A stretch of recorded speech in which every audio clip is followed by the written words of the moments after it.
Bizarre story of little Pauline Picard. Pauline Picard disappeared, but then they found her, or so they thought. Most parents know that raising a child is a full-time job and requires the deepest love a human can give. Being a parent of a child that goes missing must surely rank as one of the most horrendous experiences anyone can suffer. It was April 1922 when 2-year-old Pauline Picard was playing on the family farm in Goas al Ludu, Brittany, France, when she disappeared. The search for Pauline Picard. Pauline's frantic parents enlisted the help of the local police and scores of volunteers in the search for her. This thorough search turned up no trace of the missing girl and hopes began to fade. Pauline's parents, however, never stopped believing or hoping that something would turn up. A few weeks after Pauline Picard vanished, it seemed as though fate had smiled down on her worried parents. What happened to Bobby Dunbar? News broke that a girl matching Pauline's description was seen in Cherbourg. A local police officer found the girl and placed her in a hospice for caretaking. Authorities showed a photograph of the toddler to Pauline's mother and she burst into tears with recognition of her daughter. Le Matin French newspaper reported on May 8th that Mrs. Picard said, "That's my daughter." The Picards quickly boarded a train to Cherbourg to retrieve the little girl at the hospice, but after spending about 2 hours with her, they realized that the little girl didn't recognize the couple. She looked like Pauline, but she wasn't behaving like her. Reunion with the family. Nonetheless, they took the lost toddler home to the family farm with the hope that her memories would return. Also, according to Le Matin in their May 12th article, the other Picard children immediately recognized Pauline. The neighbors too believed her to be Pauline, and local police believed they had reunited the family. Everyone was overwhelmed with the relief of finding the toddler, and no one seemed too concerned about how she ended up in Cherbourg in the first place. How could she have made that journey of some 200 miles in just several weeks? The reunion between the Picards and their daughter did not go entirely according to plan. From the very beginning, Pauline seemed to be very fearful and shy, and at no time did she converse in her native dialect.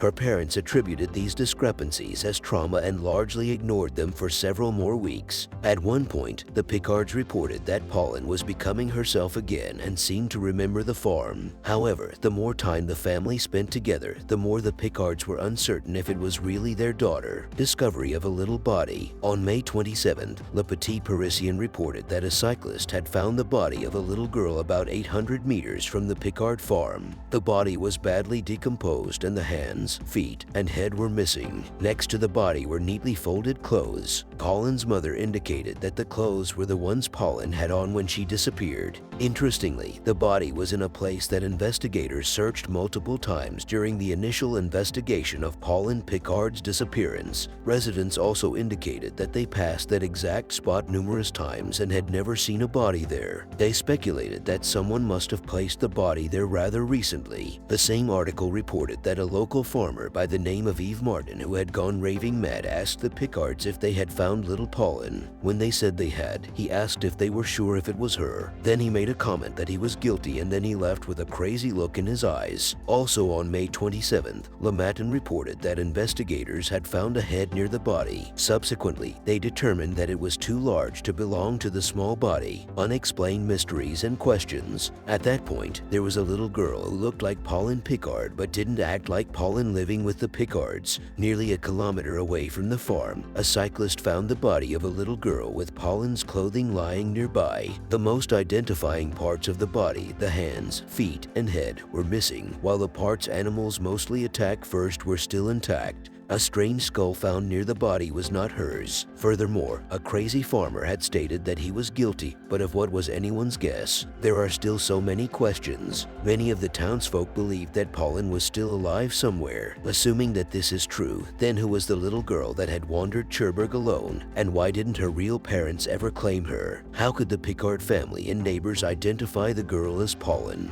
What did Yves Martin mean? Was he responsible for one or both victims? And whose skull did they find find? Is this simply a situation in which, like the Bobby Dunbar case of 1912, everyone wanted to believe so desperately that the missing child was still alive, the family easily adopted a child that wasn't theirs? The Picards spent the rest of their lives wondering what ultimately happened to their daughter. In June, the little girl found in Cherbourg sadly went to an orphanage and spent the rest of her life in anonymity. After it was cleaned and examined, the sword was placed on display at the Casa Gatasha Museum at the Casa Gatasha Shrine, where it will stay through the end of March.